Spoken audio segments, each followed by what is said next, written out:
Hello students. तो 12th physics chapter current electricity का next lecture. और आज हम जो इम्पोर्टेंट टर्म्स पढ़ेंगे वो है पोटेंशियोमीटर। ठीक है, पोटेंशियोमीटर एक बहुत ही इम्पोर्टेंट टॉपिक है और उसमें से क्वेश्चंस आपके बोर्ड एग्ज़ाम्स में और आपके कॉम्पिटिटिव एग्ज़ाम में आते ही रहते हैं। ठीक है, तो पोटेंशियोमीटर को एक डीपली कंसेप्ट लेना है हमें। ठीक है, मैंने बताया कॉन्सेप्ट विद पावर। अगर कंसेप्ट क्लियर है तो आप पोटेंशियोमीटर के सभी क्वेश्चनों को आप इजीली सोल्व कर लेंगे। तो आज हम स्टार्ट करते हैं पोटेंशियोमीटर। और ठीक है, और ये क्या है, क्या क्या काम करता है और कैसे इस पर न्यूमेरिकल्स करने हैं, तो वो आज हम सीखते हैं। तो स्टार्ट करते हैं पोटेंशियोमीटर। ठीक है, तो पोटेंशियोमीटर है क्या रियलिटी में? तो potentiometer we can say it's a system और डिवाइस। ठीक है, डिवाइस भी बोल सकते हो, सिस्टम भी बोल सकते हो। डिवाइस तो रियलिटी में क्या होता है कि एक सेटअप होता है पहले से ही, तो इसको हम सिस्टम बोले तो ज़्यादा सही होगा। तो it is a system to measure potential difference. आ रहा है समझ में? To measure potential difference. अब हमारे पास ये भी था कि पोटेंशियल डिफरेंस तो वोल्ट मीटर भी मेजर कर लेता है, फिर हमें सिस्टम की क्यों नीड पड़ी है हमें? आ रहा है समझ में? भाई वोल्ट मीटर क्या है? Volt meter is also a device which measure potential difference. तो फिर इस सेटअप की क्या जरूरत पड़ गई हमें? तो रियलिटी में क्या है कि जो वोल्ट मीटर है वो एक्यूरेट मेजर नहीं करता है पोटेंशियल डिफरेंस को, अगर हम कंपेयर करें देन टू द पोटेंशियोमीटर। ठीक है, तो potentiometer more accurate potential difference then the volt meter. Clear है? तो ये तो इसीलिए एक सेटअप बनाया गया कि भाई हमें मोर एक्यूरेसी चाहिए। जो मेजर किया हमने आपका पोटेंशियल डिफरेंस, तो वो कौन मेजर कर सकता है? वो कर सकता है पोटेंशियोमीटर। ठीक है, तो let's start.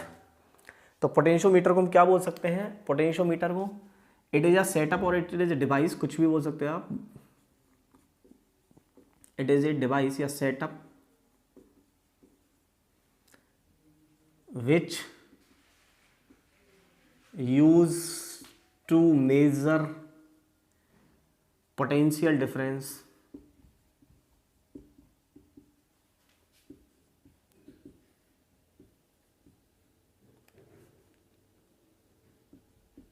more accurate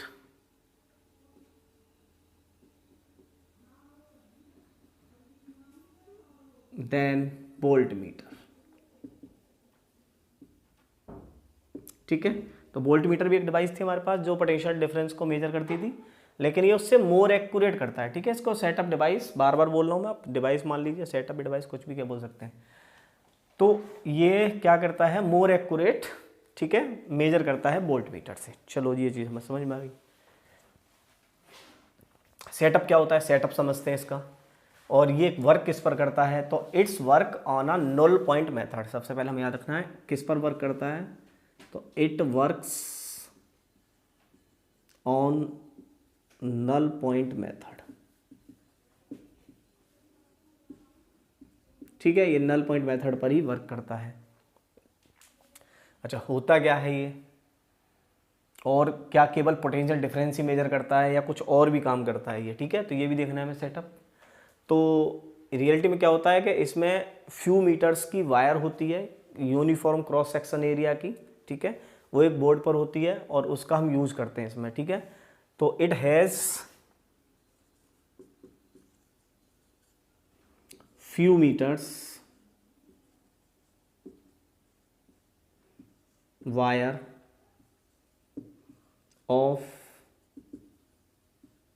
uniform cross section area.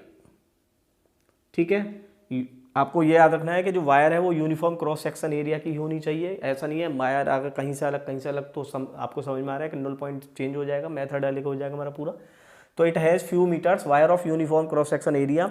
और जो वायर होती है वो एलॉय की होती है, जैसे कि आपको स्लाइड मीटर ब्रिज में पढ़ा था, एलॉय की होती है, मैंगानीन वगैरह टंगस्टन वगैरह की होती है।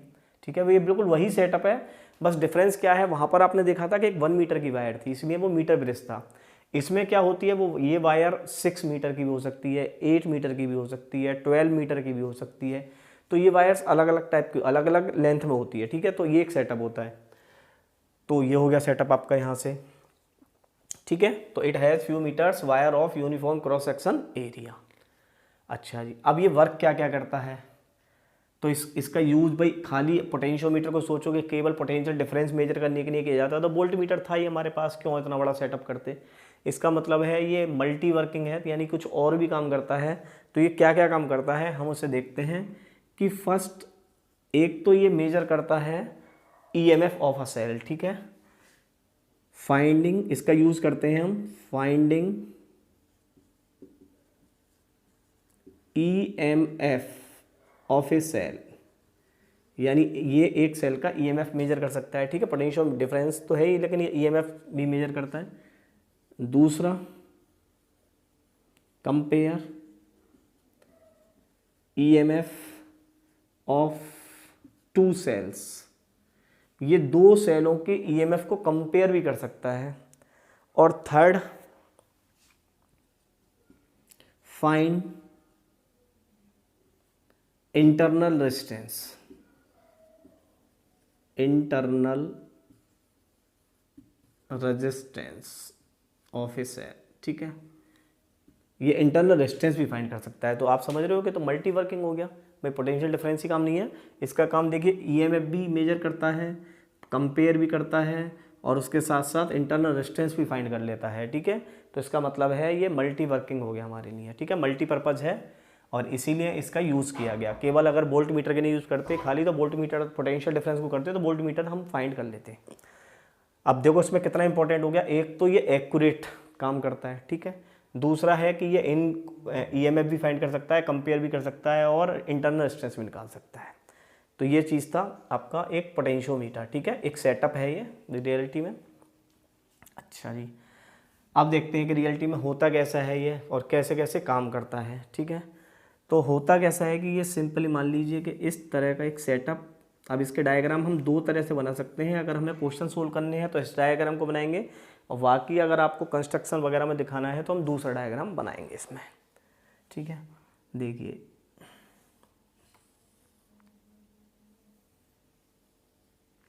ठीक है, सपोज कीजिए ये एल लेंथ की वायर है, ये आपका सेल्स लगे हुए हैं ठीक है, मिलाकर बोल दिया बैटरी हो गई है वी। तो अब देखिए यहाँ से अगर इसका पोटेंशियल डिफरेंस करें, ये जीरो, ये वी, ये जीरो और ये भी, ठीक है। तो बैटरी के अक्रॉस जो वायर के अक्रॉस जो पोटेंशियल आ गया वो है वी।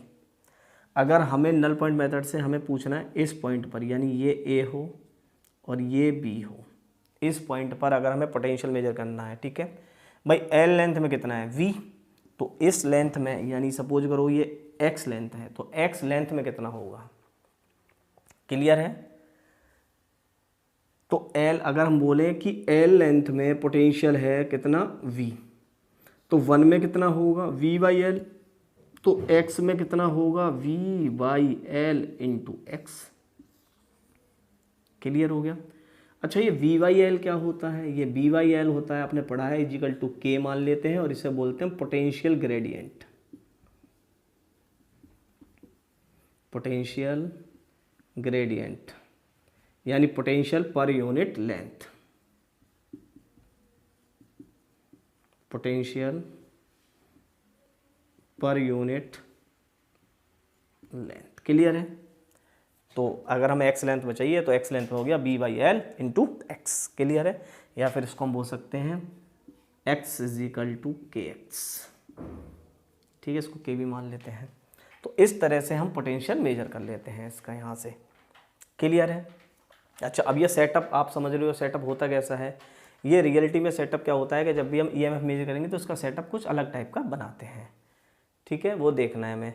इसका सपोज करो कुछ इस टाइप का मेथड मिलेगा कि भाई ये वायर है, सपोज करो ये, ठीक है, इस तरह का सेटअप वायर। अब यहाँ स्टेप्स होती हैं, वायर को ऐसे लेकर आए, फिर वायर को ऐसे ले गए, फिर वायर को ऐसे लेकर आए, फिर वायर को ऐसे ले गए, तो कुछ इस टाइप का सेटअप बन जाता है ये, ठीक है। अब यहाँ पर क्या होता है कि यहाँ पर हम एक जॉकी लगा लेते हैं,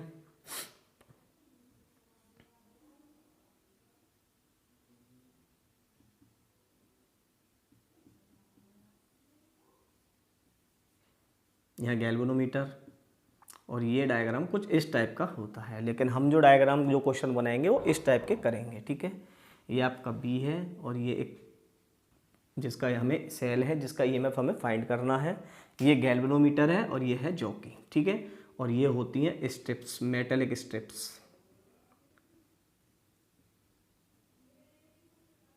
स्ट्रिप, ठीक है, स्ट्रिप होती है मेटल की और इसमें वायर ऐसे आती हैं, ठीक है। क्योंकि भाई अगर मान लो 8 मीटर की वायर हो तो 8 मीटर का सेटअप कैसे बनाएंगे, 8 मीटर का सेटअप तो हम क्या क्या करते हैं, 1 मीटर की वायर, फिर सेकेंड, फिर थर्ड, फिर फोर्थ, ऐसे करके वायर को लेकर आते हैं।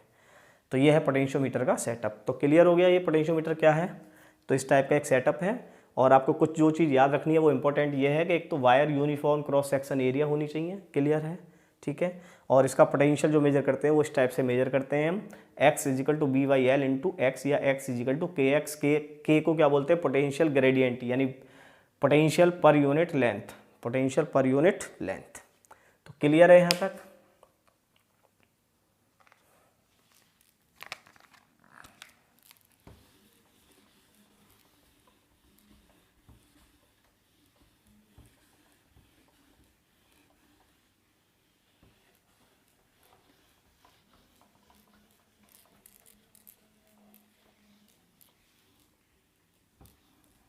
चलिए इसका हम फर्स्ट लेते हैं, पहले लेते हैं इसको finding EMF of a cell, ठीक है। Finding EMF of a cell, first इसका जो वर्क है उसे लेते हैं, finding EMF of a cell. ये इसका पहला वर्क है। तो इसको हम निकालते हैं, ईएमएफ ऑफ सेल कैसे मेजर करते हैं। तो देखिए मैंने तुम्हें पहले बताया सेटअप डायग्राम वो अलग होता है और हम जिससे सोल्व करेंगे वो इस टाइप का डायग्राम बना लें ताकि हम इजीली इसे बना सकें, ठीक है। ये सपोज करो V वोल्टेज की बैटरी है और L लेंथ की वायर है, ठीक है। इस पॉइंट को मान लो A, इसको मान लो B और इसमें आप एक सेल जोड़ लीजिए जिसका हमें ईएमएफ फाइंड करना है। ये है आपका E, क्लियर हो गया। यहाँ एक वायर जिसमें हम लेंगे गैल्वेनोमीटर और फिर ले लेंगे एक जॉकी, ठीक है। ये हो गया आपका जॉकी, क्लियर है जी, ठीक है जी। तो देखिए अब क्या करना है हमें कि इस सेल का हमें ईएमएफ मेजर करना है। तो सपोज करो इस पॉइंट को मान लो आप x, ठीक है। ये हो गया नल पॉइंट यहाँ तक। इस पॉइंट को आप कुछ और नाम दे दीजिए, C नाम दे दीजिए, C। और इस वायर की लेंथ हो गई x, क्लियर है। चलो जी, तो देखिए एक्रॉस करते हैं यहाँ से, इस वायर के एक्रॉस ये 0, ये V, यहाँ पर V और यहाँ पर 0, क्लियर हो गया। अच्छा जी, अब देखिए यहाँ से, यहाँ पर नल पॉइंट मिला है हमें C पॉइंट पर, ठीक है। तो null point at C, null point का क्या अर्थ है, नल पॉइंट का अर्थ है कि इस पोर्शन का पोटेंशियल, और इसको मान लीजिए Mn, और इस पोर्शन का पोटेंशियल अगर सेम है तभी ये नल पॉइंट है, यानी इस वायर में कोई करंट फ्लो नहीं हो रहा। भाई गैल्वेनोमीटर में करंट शो नहीं करेगा, गैल्वेनोमीटर करंट शो कब नहीं करेगा, जब सिंपल सा मतलब है कि इस वायर का पोटेंशियल और इस वायर का पोटेंशियल सेम हो जाए। अदरवाइज पोटेंशियल सेम नहीं होगा तो आपको पता है करंट फ्लो करने लगेगा, higher to lower current flow करता रहता है जब तक। और अगर ये इक्वल हो जाए यानी पोटेंशियल डिफरेंस सेम हो जाए तो इसका मतलब है उस वायर में वहाँ पर करंट स्टॉप हो जाएगा। तो ये इसका मतलब है कि हम लिख सकते हैं कि VAC, potential of AC is equal to potential of Mn, clear है, आ रहा है समझ में भाई। If there is no deflection in galvanometer, here no deflection in galvanometer, ठीक है। तो इसका मतलब है इस वायर में कोई करंट नहीं है, इसका मतलब इसका पोटेंशियल और इस वायर का पोटेंशियल सेम है। तो अच्छा, पोटेंशियल ऑफ VAC कैसे लिख सकते हो, आपको पता ही है कि L लेंथ में कितना है V, तो X में कितना होगा VYL इंटू एक्स। आगे समझ में, पहले बताया था भाई L लेंथ में पोटेंशियल है V, पोटेंशियल का डिफरेंस, ठीक है। L लेंथ में V, तो X में कितना होगा BYL इंटू एक्स, और इसके अक्रॉस कितना है E। तो क्लियर हो गया आपका। ईएमएफ हम इस तरह से मेजर करते हैं, बहुत ही सिंपल मेथड्स जो आपको समझाया है। अगर आपको ईएमएफ निकालना है तो ईएमएफ का फॉर्मूला हो गया VYL into x. This is the formula for measuring EMF of a cell. Clear है? ठीक है, बिल्कुल सिंपल कंसेप्ट आपको समझाया, सिंपल कंसेप्ट से जिससे आप इजीली कर सकें। और डायग्राम मैंने इसका बता ही दिया, दोबारा बना लीजिए अगर आपको लग रहा है। इसका अगर हम डायग्राम जो प्रैक्टिकली हम बनाते हैं वो कुछ इस टाइप का बनाएंगे। ये स्टेप्स, ऐसे वायर, ये ऐसे स्टेप्स, ठीक है। ये वी हो गया, यहाँ से एक बैटरी जोड़ेंगे, सेल सॉरी, जिसका ईएमएफ हमें फाइंड करना है, ठीक है, ये रहा। और इससे वायर लेकर आएंगे जिसमें लगाएंगे गैल्वेनोमीटर, और ये होगा जॉकी, और यहाँ पर मिलेगा हमें नल पॉइंट, ठीक है। ये इसका आपका बुकीज डायग्राम है और हमें इससे काम करना है। तो EMF is equal to VYL into x. अब इसमें कुछ कंडीशंस होती हैं जो हमें याद करना है। फर्स्ट कंडीशन जो बुक कहती है उसको हम फिर बाद में रीडिफाइन करेंगे कि EMF of batteries should be greater then, ठीक है, ग्रेटर देन होना चाहिए EMF ऑफ सेल। फर्स्ट तो ये है कि जो बैटरी है इसका जो EMF है वो इस सेल से ज़्यादा होना चाहिए, ठीक है, ऑन द बुकीज। अभी हम थोड़ा सा और समझेंगे, इसे आगे रीडिफाइन करेंगे। अभी पहले हम इसको ऐसे ही समझ रहे हैं कि EMF battery greater than EMF of cell. First condition जरूर ये सेम होनी चाहिए। और सेकंड कंडीशन है कि polarity of battery and cell should be same, ठीक है। हम इन दोनों को प्रूव करेंगे अभी आगे। इसको भी लिख लेते हैं यहीं कि पोलरिटी ऑफ बैटरीज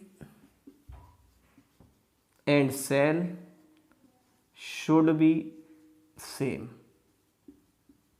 ठीक है। अब इन दोनों बातों को पहले हम प्रूव कर लेते हैं ताकि आपको ये क्लियर हो जाए, उसके बाद हम आगे बढ़ते हैं, ठीक है। तो अभी आपको याद रखना है। चलिए,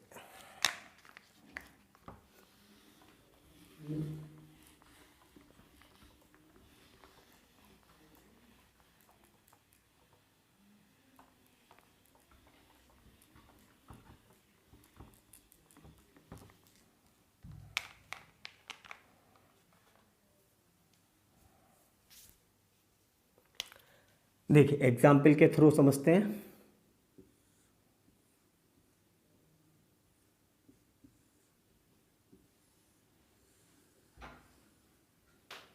इसे ले लेते हैं 40 वोल्ट।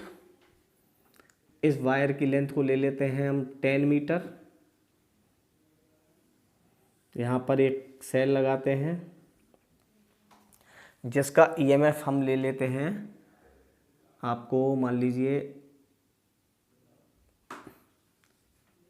20 वोल्ट, ठीक है। ये आपकी वायर और ये हो गया जॉकी और ये गैल्वेनोमीटर। क्लियर है? ठीक है, तो इस तरह से हमें कनेक्ट करना है।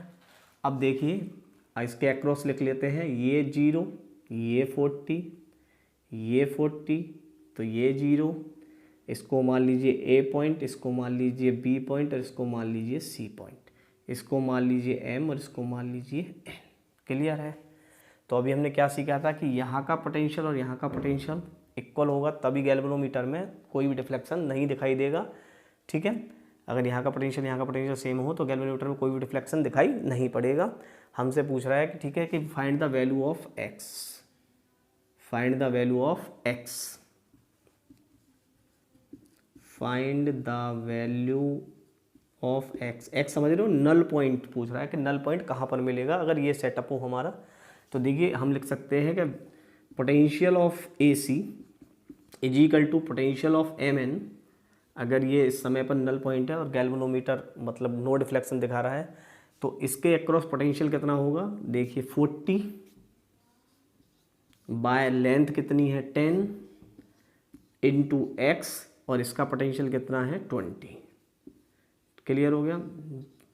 तो 4x is equal to 20, so x is equal to 20/4 that is 5 meter, जो कि पॉसिबल है क्योंकि वायर कितने की थी 10 मीटर की, 0.5 मीटर पर मिल जाएगा हमें। ठीक है, तो ये पूछते रहेगा कि नुल पॉइंट कहाँ पर होगा। क्लियर हो गया ये कंसेप्ट एक आपका, ठीक है, इस तरह निकालना है एक तो।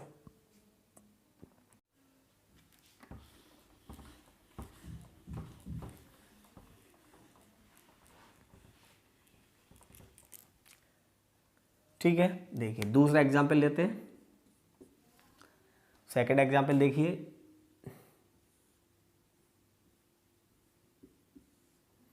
इसको वही 40 वोल्ट ले लेते हैं। कंसेप्ट समझना है हमें, वैल्यू आप कैसे रख लीजिए, इसको 10 मीटर रख लेते हैं। ये सेल ले लेते हैं, इसको बोल देते हैं हम 4 वोल्ट। ये गैल्वेनोमीटर, ये आपका जो कि नल पॉइंट, ठीक है। इसको मान लेते हैं ए, इसको मान लेते हैं बी, और इसको मान लेते हैं एक्स, और इसको मान लेते हैं सी, और इसको एम, और इसको एन। आपसे फिर वही पूछा, फाइंड एक्स, ठीक है, एक्स फाइंड करना है हमें, नल पॉइंट। चलिए जी आगे बढ़ते हैं। देखिए ये पॉजिटिव ये नेगेटिव, तो ये 0, ये 40, ये 0, तो ये 40। क्लियर हो गया।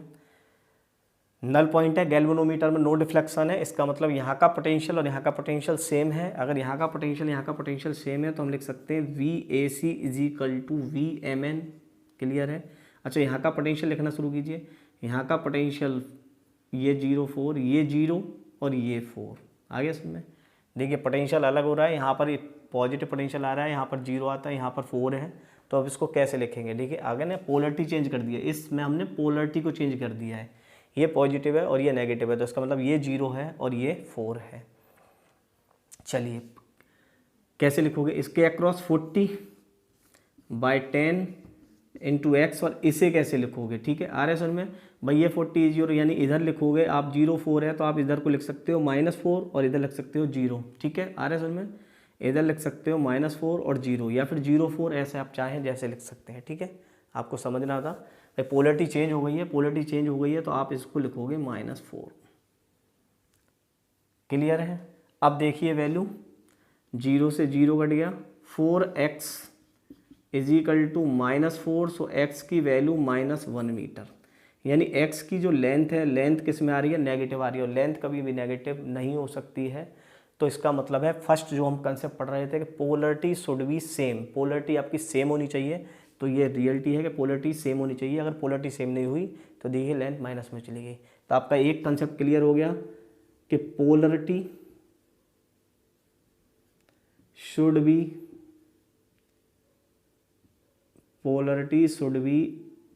सेम, किस किस की, बैटरी एंड सेल, दोनों की पोलरिटी सेम होनी चाहिए। एक कंसेप्ट क्लियर हो गया, ठीक है, याद रखना है आपको। अच्छा, इसका एक सेकंड कंसेप्ट और देखते हैं अभी जो आपने पढ़ा है, उसको हम रीडिफाइन करेंगे हम। क्या था सेकंड कंसेप्ट, सेकंड कंसेप्ट था battery of EMF should be greater than cell of EMF. Clear है।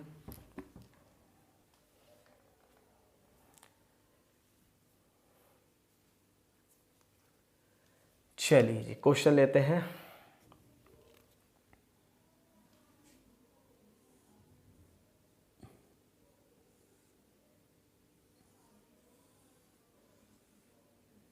इसे मान लीजिए 36 वोल्ट, इसे मान लीजिए 2 ओम। क्लियर है। ऐसे भी मिल सकता है आपको कनेक्शन। और यहाँ पर आप सेल मान लीजिए, पोलरिटी सेम है। ये वही गैल्वेनोमीटर है, दो नुल पॉइंट है, इसको ए मान लें, इसको बी मान लें, इसको 10 मीटर ही मान लीजिए, समझना ही है हमें। इसको सी पॉइंट मान लें, इसको एम मान लें, इसको एन मान लें, ठीक है। और इसे रख दें हम 12 वोल्ट। और हमसे बोल रहे हैं कि जो इस वायर का, ठीक है, ये जो वायर है, इस वायर का जो रेजिस्टेंस है वो है 10 ओम। क्लियर है। यानी आपको दे रखा है कि resistance of wire, resistance of wire, कौन सी वायर, ये वाली wire, is 10 ohm, find x, अब भी पूछा एक्स, और 2 ओम का पहले से लगा हुआ है। ठीक है जी, चलो जी बहुत बढ़िया। अब ऐसे क्वेश्चनों को कैसे सोल्व करना है भाई, इस वायर का रेजिस्टेंस भी दे रखा है 10 ओम, ये 2 ओम का रेजिस्टेंस लगा ही हुआ है पहले से ही, 36 वोल्ट की बैटरी लगी हुई है, 12 वोल्ट का एक सेल लगा हुआ है। ठीक है, इसका ईएमएफ हमें फाइंड कर, ईएमएफ पता है इसका, और ये एक्स हमें फाइंड करनी है, नल पॉइंट निकालना है इसका। तो देखिए कैसे निकालना पड़ेगा, पहले हम ये देख लेते हैं कि भाई इसमें पोटेंशियल ड्रॉप हुआ होगा, क्योंकि सिंपल है, रेजिस्टेंस लगा हुआ है तो पोटेंशियल ड्रॉप होगा यहाँ तक आने तक, और पोटेंशियल ड्रॉप के लिए हमें पहले करंट फाइंड करना पड़ेगा, और करंट फाइंड करने के लिए पहले हमें इसका आर इक्विवेलेंट निकालना पड़ेगा इस वाले सर्किट का। तो इस वाले सर्किट का आर इक्विवेलेंट कितना हो गया, ये 2 और ये 10, तो आर इक्विवेलेंट हो गया आपका 2 + 10 यानी 12 ओम, वी है 36, तो आई = V/R, डेट इज 3 एम्पियर। ठीक है, तो 3 एम्पियर का करंट इस सर्किट में फ्लो हो रहा है। अच्छा, 3 एम्पियर यहाँ भी क्रॉस करा होगा। अब जब इस रेजिस्टेंस में से 3 एम्पियर करंट क्रॉस करेगा तो इसके अंदर पोटेंशियल का ड्रॉप होगा, और वो पोटेंशियल का ड्रॉप आपको समझ में आ रहा है वो कितना होगा, वो हो जाएगा आपका 3 × 6 वोल्ट, यानी 6 वोल्ट यहाँ पोटेंशियल का ड्रॉप हुआ, तो बचा हुआ जो पोटेंशियल है वो यहाँ आ जाएगा 0 और यहाँ रहेगा 30। क्लियर है? ठीक है भाई, 30 का ड्रॉप हो गया तो ये हो गया 0 और ये हो गया 30। चलो जी, अब चेक करते हैं यहाँ से इसे, तो VAC = VMN। क्लियर है? VAC = VMN। चलो जी, BAC कितना लिखना है, अब कितना है इस वायर के अक्रॉस कितना है 30, तो 30/10 × x = 12। क्लियर है? 0 से 0 कर दें, 3x = 12, so x = 12/3 that is 4 volt, sorry 4 meter. Clear है? 4 मीटर, तो 4 मीटर मिल जाएगी क्योंकि 10 मीटर की वायर है, तो 4 मीटर पर नल पॉइंट मिल जाएगा, तो सही है क्वेश्चन। ठीक है, तो ऐसे सोल्व कर सकते हैं। ठीक है, और एक क्वेश्चन कर लेते हैं ताकि अब ये पूरा कंसेप्ट क्लियर हो जाए आपका।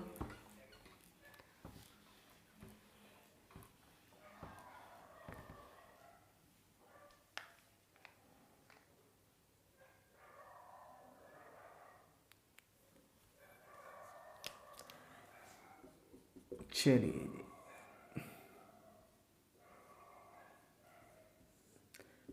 40 वोल्ट, यहाँ रेजिस्टेंस लगा है 6 ओम का, इस वायर का भी जो रेजिस्टेंस है वो है 4 ओम। ठीक है, वायर की लेंथ है 10 मीटर, इसके अक्रॉस एक सेल लगा है, वो हो गया आपका G। ठीक है, वो मान लीजिए 32 वोल्ट।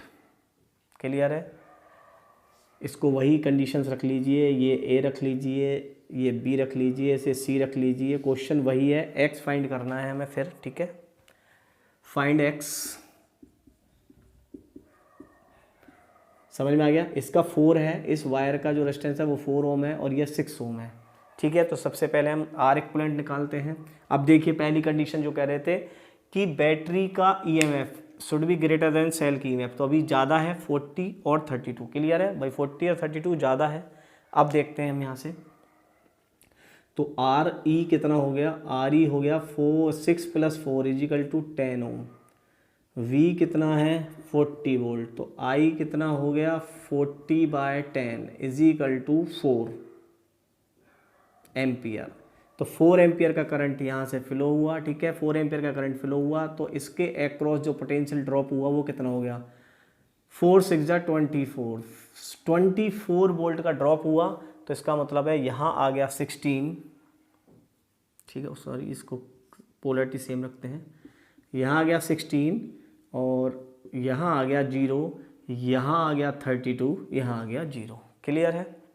अब देखिए, तो हम वही कहानी लिखेंगे, VAC = इसको M मान लीजिए, इसको N मान लीजिए, VMN, तो VAC कितना होगा 16/10 x = 32। क्लियर है? तो x की वैल्यू हो गई 32/10/16, 16 × 2 = 32, 20 मीटर, यानी हमें जो नल पॉइंट मिलेगा वो 20 मीटर पर मिलेगा। और वायर कितने की है? 10 मीटर की। नल पॉइंट कितने पर मिलेगा? 20 पर। आगे सुन में, यानी अगर हम जो बुक का रीडिफाइन लेकर बुक को लेकर चल रहे हैं, ओके, ईएमएफ ऑफ बैटरी, ठीक है, EMF of battery, EMF of batteries greater than EMF of cell. तो ये सही है, स्टार्टिंग केस देखिए सही लग रहा है। तो इसका मतलब क्या होना चाहिए? तो इसको हम रीडिफाइन करते हैं, गलत नहीं बोले, रीडिफाइन करते हैं। रीडिफाइन क्या होना चाहिए कि ईएमएफ अक्रॉस द वायर, ठीक है, इसके across the wire should be greater than of EMF of cell. तो हमें ये याद रखना है, यानी इस वायर के जो अक्रॉस आपका पोटेंशियल डिफरेंस आएगा वो इसके ईएमएफ से ज़्यादा होना चाहिए। हो सकता है भाई यहाँ रेजिस्टेंस हो, ये रेजिस्टेंस हो, वहाँ कुछ लॉस हो जाए, बैटरी पहले तो ज़्यादा दिखा रही है लेकिन लॉस होकर यहाँ आया तो इस वायर के अक्रॉस कम हो गया है। अब तो इससे फिर आपको पता ही है कि जब ये कम हो जाएगा तो जो नल पॉइंट है वो इस वायर से आउटर चला जाएगा, जो कि पॉसिबल है नहीं। तो क्या करना है हमें, इसको हम रीडिफाइन कर लेते हैं। इसको हम क्या लिखेंगे? इसको लिखेंगे ईएमएफ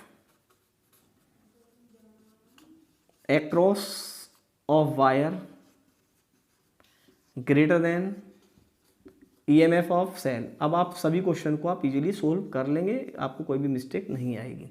अगर आपको पता होगा कि इस वायर के अक्रॉस का ईएमएफ जो है वो इसके अक्रॉस ईएमएफ से ज़्यादा होना चाहिए तो आपका क्वेश्चन सही आएगा। हमेशा वो इस लिमिट में ही आएगा जितनी वो वायर होगी। तो ये कंसेप्ट बिल्कुल क्लियर है आपका।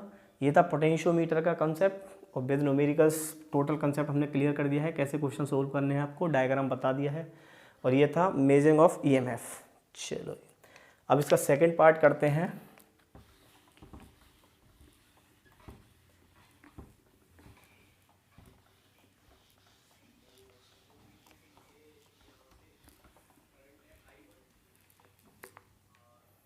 इसका सेकंड पार्ट है compare of EMF of two cells. Compare of EMF of two cells, ठीक है, टू सेल्स के ईएमएफ के हम कंपेयर करते हैं। तो देखिए सर्किट बना लेते हैं इसका।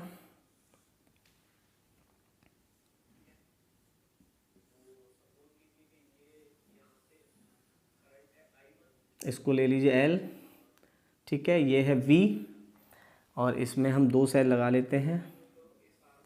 एक मान लीजिए ये है E1, ठीक है, यहाँ की लगा लेते हैं, ये गैल्वेनोमीटर और ये आपका चौकी। एक और सेल लगा लेते हैं इसी के नीचे E2, इसमें भी की लगा लेते हैं और इसको हम इससे जोड़ देते हैं। और जब ये इससे जुड़ेगा तो पहले हम सपोज करो L1 और जब इसको बोलेंगे तो ये L2, ठीक है, ये अभी समझ रहे हैं हमें। और इसको मान लेंगे K1 और इसको मान लेंगे K2। ये आपका हो जाएगा A, ये हो जाएगा B, वायर की लेंथ हो गई L, ठीक है। इस पॉइंट को मान लेंगे हम L1 और इसको मान लेंगे L2 और वैसे हम बोल देंगे ये C और ये D। चलो जी, कोई परेशानी नहीं। इसको मान लीजिए M, इसको मान लीजिए N, इसको मान लीजिए P, इसको मान लीजिए Q। क्लियर है? तो इन दो सेलों के ईएमएफ की हमें कंपेयर करनी है, ठीक है, करते हैं कंपेयर। तो पहला केस देखते हैं कि जब K2 is open and K1 is close, ठीक है, फर्स्ट केस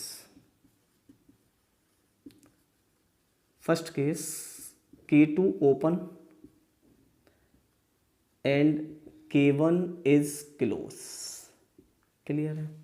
तो देखिए इसके अक्रॉस पोटेंशियल हम लिख सकते हैं ये 0, ये V और ये V और ये 0, ठीक है। तो इस वायर के अक्रॉस पोटेंशियल तो V है, लेंथ L है और इसके लिए मान लेंगे VC। तो ठीक है, पहले मान लीजिए सपोज करो जब K2 ओपन है और K1 क्लोज है तो आपको पता है कि यहाँ से करंट यहाँ फ्लो होगा और ऐसे करके यहाँ चला जाएगा, ठीक है।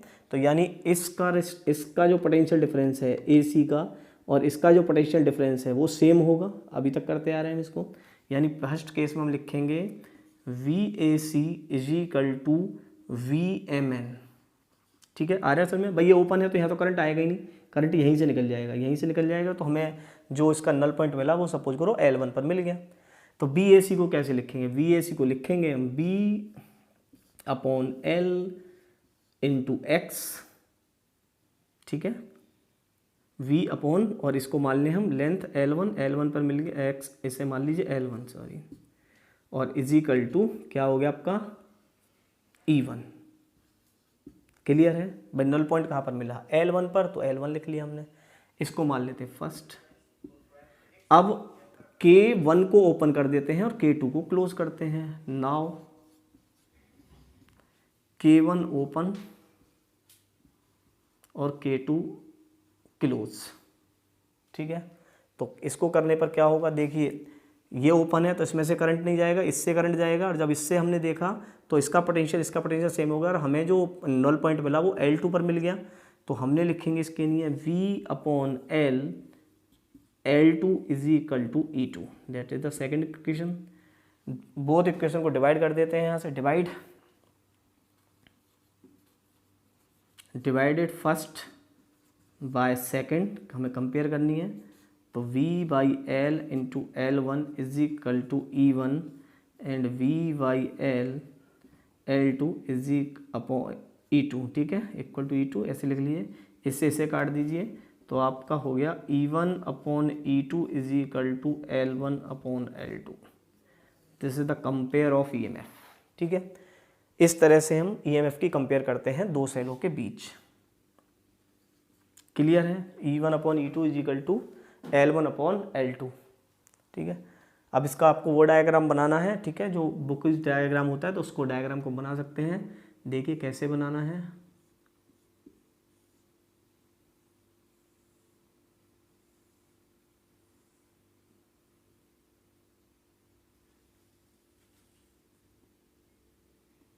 ठीक है जी, ये स्ट्रिप्स का ऊपर वायर, यहाँ वायर्स हैं ये। चलिए यहाँ हम इन सेल लगा लेते हैं।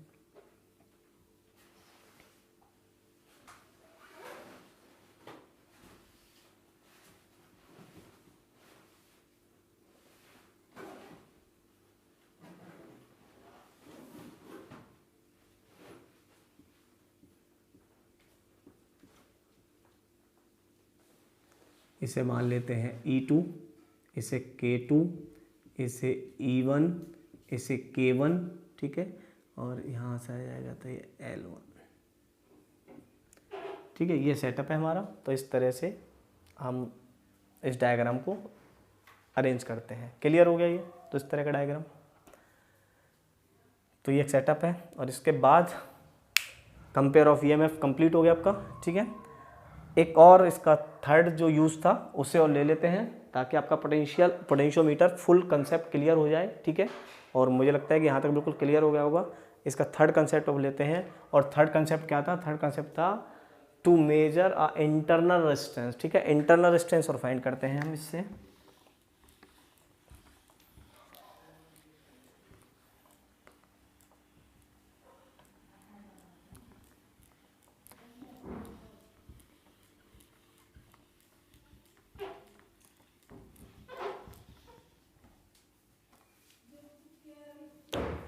To measure the internal resistance,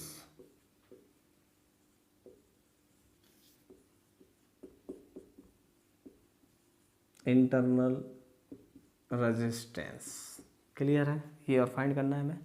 तो देखिए कैसे करते हैं, फिर सेटअप बनाते हैं इसका।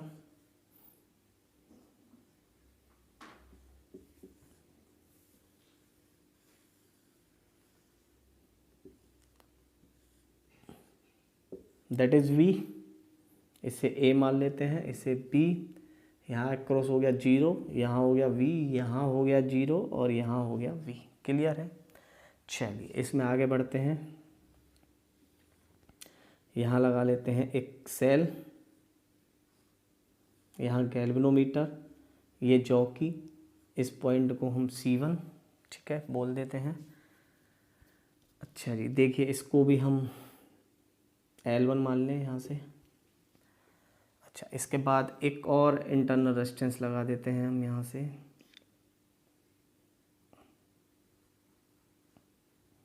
और यहाँ लगा देते हैं की, और इसको इससे कनेक्ट कर देते हैं, ठीक है। ये R है, एक और रेजिस्टेंस हमारा, और ये है आपका E। तो हम देखते हैं कि फिर नल पॉइंट कुछ इधर आ जाएगा। क्लियर है? देखिए दिस इज द सेटअप। इनको फिर नाम दे दीजिए ए बी सी, इसको दे दीजिए एक्स, हमें चलो निकालना है, एक्स की ज़रूरत नहीं है वैसे तो, इसे लिख लो एक्स वाई, इसे लिख लो एम और एन। ठीक है, तो इसे सोल्व करते हैं यहाँ से। तो देखिए पहले ये जो की है ओपन है, की इज़ ओपन। ठीक है, अगर ओपन है तो यहाँ कोई करंट नहीं आएगा, करंट सीधा सब यहीं से निकल जाएगा और यहाँ पर नल पॉइंट मिलेगा हमें L1 पर। तो फर्स्ट केस हो गया L1, तो ये हम फर्स्ट केस मानते हैं। चलो जी, तो फर्स्ट केस में क्या लिखेंगे आप, पोटेंशियल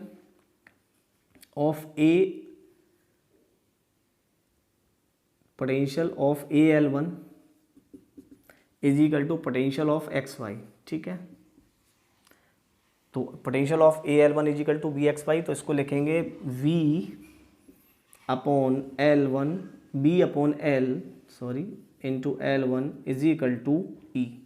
क्लियर हो गया भाई, B potential per unit length, null point कहाँ मिला है L1 पर, और इसका पोटेंशियल डिफरेंस क्या है E।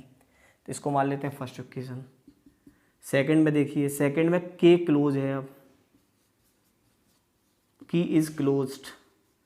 अगर क्लोज होगा तो देखो करंट ऐसे भी आएगा और करंट ऐसे भी जाएगा। अगर करंट ऐसे आएगा, अब पहले में करंट ऐसे नहीं था, ठीक है, कंप्लीट सर्किट नहीं था, यहाँ से ब्रेकआउट था तो करंट फ्लो नहीं हो रहा था, लेकिन यहाँ आने से करंट फ्लो हुआ है, और करंट अगर रेजिस्टेंस के अक्रॉस फ्लो करेगा तो यहाँ से पोटेंशियल ड्रॉप आएगा। अरे सुन में भाई, अगर पहले तो ये इसमें नहीं था, लेकिन अब ये इसे क्रॉस करेगा तो इसके अक्रॉस क्या आएगा, पोटेंशियल ड्रॉप, और पोटेंशियल ड्रॉप से ही लिखना है हमें।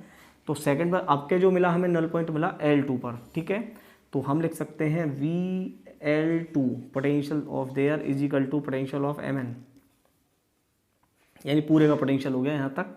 तो इसको लिखेंगे हम V upon L, L2 is equal to, बताइए क्या लिखना है, E माइनस, और इसमें करंट कितना आया होगा I, तो इसको हम लिखेंगे E minus IR। Potential drop, कितना पोटेंशियल ड्रॉप हुआ, इसके अक्रॉस जो पोटेंशियल ड्रॉप हुआ वो हुआ V इज इक्वल टू क्या होता है IR, तो IR पोटेंशियल ड्रॉप हो गया। क्लियर है, तो ये हो गई इक्वेशन नंबर सेकंड। बस इन दोनों को सोल्व कर लीजिए, R की वैल्यू निकालेंगे हम यहाँ से। तो इसे लिख सकते हैं हम E is equal to V upon L L1 upon E minus IR upon V upon L L2। Clear है, इससे ये कैंसिल हो जाएगा, E upon E minus IR is equal to L1 upon L2। अच्छा, I इज इक्वल टू क्या होता है E/R, तो E और रेजिस्टेंस कितने हैं, इसमें दो रेजिस्टेंस हो गए R प्लस R, अक्रॉस हो गया।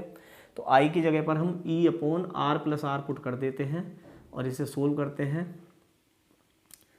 तो E upon E minus E upon R plus R into R L1 upon L2। Clear है, ठीक है, इसे हम सोल्व कर लेते हैं। R प्लस R एलसीएम हो गया, जो ऊपर आ जाएगा और इसके साथ मल्टीप्लाई हो जाएगी, यानी E कॉमन ले लीजिए यहाँ से। चलो E को कॉमन लेते हैं हम यहाँ से, तो ये हो जाएगा 1 minus R upon R plus R is equal to L1 upon L2। E से E कैंसिल हो गया। ठीक है, हमें चाहिए किसकी वैल्यू,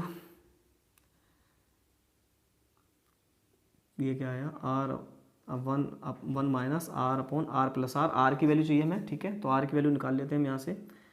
ये हो गया R plus R minus R upon R plus R is equal to L1 upon L2।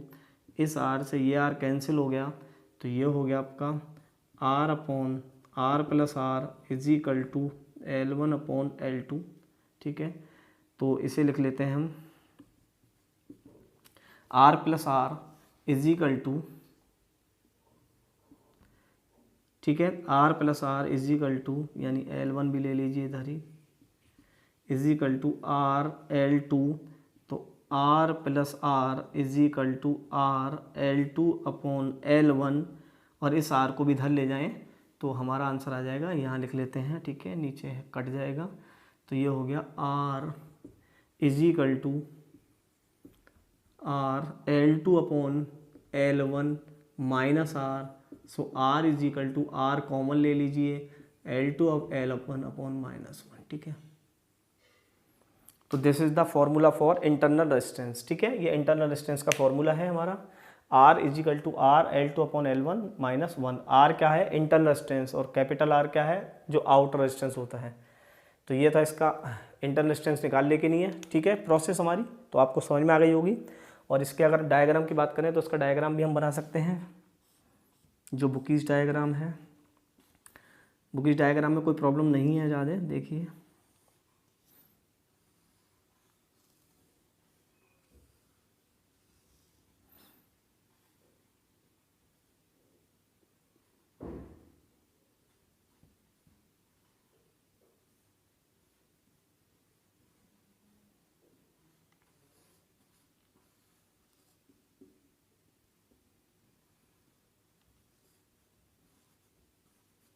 ठीक है, इस तरह का डायग्राम था। तो ये जो कंसेप्ट था ये था आपका पूरा पोटेंशियोमीटर, ठीक है। पोटेंशियोमीटर का हमने पूरा कंसेप्ट आपको क्लियर कराया है, और जैसा मैं समझता हूँ कि आपको बिल्कुल क्लियर हो गया होगा, और सब चीज़ आपको डिटेल्स में बताई है। कंसेप्ट पावर रटना कुछ नहीं है, तीनों चीज़ हमने पोटेंशियोमीटर की निकाल चुके हैं। तो ये पूरा पोटेंशियोमीटर का कंसेप्ट था, जो अब आप इजीली सोल्व कर सकते हैं। तो रटना मना है, पहले बोला है, रूट ऑफ फिजिक्स के साथ रटना मना होता है, केवल समझना होता है। आप समझिए, कंसेप्ट को क्लियर कीजिए, और फिजिक्स पढ़ते रहिए, और अपने नंबरों को, ठीक है, मार्क्सों को ग्रोथ करते रहिए। और रूट ऑफ फिजिक्स के चैनल को हमेशा लाइक सब्सक्राइब करते रहें, ताकि जल्दी जल्दी आपको वीडियो मिलती रहे। और यही एक चैनल है जो आपको इतनी जल्दी वीडियो दे रहा है फ़िलहाल, और हमेशा देता रहेगा, और आपके साथ हमेशा जुड़ा हुआ है। तो चैनल को लाइक करें, सब्सक्राइब करें, और जुड़े रहें रूट ऑफ फिजिक्स और रूट ऑफ स्टडी के साथ।